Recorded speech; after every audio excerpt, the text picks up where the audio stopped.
Profit and loss का सवाल है। एक घड़ी विक्रेता अंकित मूल्य पर 5% छूट देता है। मान लेते हैं कि एमपी अंकित मूल्य 100 है। कितना है? 100 है।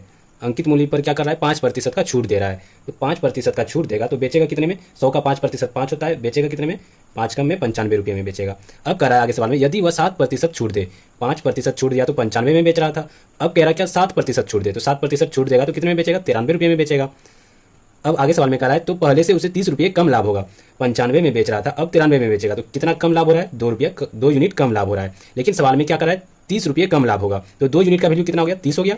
तो यहाँ से 1 यूनिट का वैल्यू निकाल लेंगे। 1 यूनिट का वैल्यू क्या हो जाएगा? 30 में 2 से भाग देंगे तो क्या हो जाएगा? 15 हो जाएगा।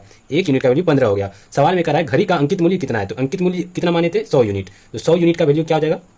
1 यूनिट का वैल्यू 15, तो 100 यूनिट का वैल्यू क्या हो जाएगा? 100 गुना 15 हो जाएगा। कितना हो गया? 1500 रुपया हो गया। यानी मार्केट प्राइस जो निकल के कितना आ जाएगा? 1500 रुपया। ये हमारा सही आंसर हो जाएगा। ऐसे ही महत्वपूर्ण सवालों के जवाब जानने के लिए हमारे चैनल को सब्सक्राइब जरूर करें।